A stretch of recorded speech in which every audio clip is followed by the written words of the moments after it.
સુરતના ડબોલી ફાયર સ્ટેશનમાં ફરજ બજાવતા કર્મચારીએ ગળે ફાંસો ખાઈ આપઘાત કરી લેતા ચકચાર મચી જવા પામી છે। સુરતમાં વધી રહેલી આપઘાતની ઘટનાઓ વચ્ચે સુરતના ડબોલી ફાયર સ્ટેશનમાં ફરજ બજાવતા કિશોર સિંહ પઢેરિયાએ ગળે ફાંસો ખાઈ આપઘાત કરી લીધો હતો।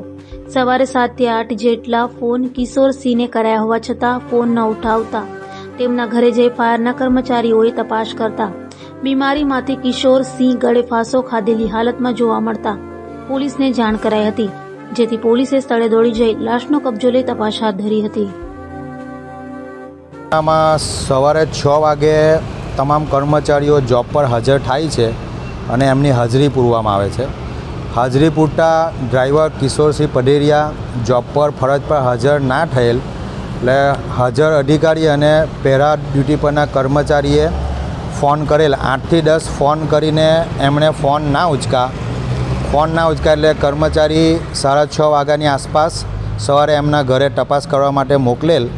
6:30 તપાસ કરતાં દરવાજા અંદરથી બંધ હતા, કોઈએ દરવાજા ખોલેલ નથી અને દરવાજા ઠોકીને ટ્રાય કરી પર કોઈ અંદરથી રિસ્પોન્સ ન મળતા વોશરૂમની ફોલ્ડિંગ બારીના કાચને ખોલીને કર્મચારી માર્શલને અંદર પ્રવેશ કરાવતા સદર કર્મચારી નામે કિશોરસિંહ પઢેરિયા સારીને પંખા જોડે બાંધીને ફાંસો ખાધેલી હાલતમાં જોવા મળેલ। ત્યારબાદ પોલીસ કંટ્રોલને, ફાયર કંટ્રોલને, લાગત અધિકારીશ્રીઓને જાણ કરવામાં આવેલ। 108ની ટીમને બોલાવેલ। 108ની ટીમના હાજર કર્મચારીઓએ એમને મૃત જાહેર કરેલ।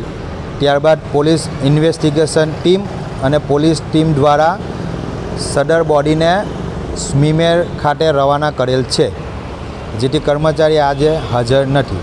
ફેમિલીમાં કોણ કોણ હતું? ફેમિલીમાં એમની એક 13 વર્ષનો એક છોકરો છે અને વાઈફ છે, જે બંને હાલમાં ગામ છે અને આ કર્મચારી ઘરમાં એકલા છેલ્લા 2-3 દિવસ ત્યાં હતા।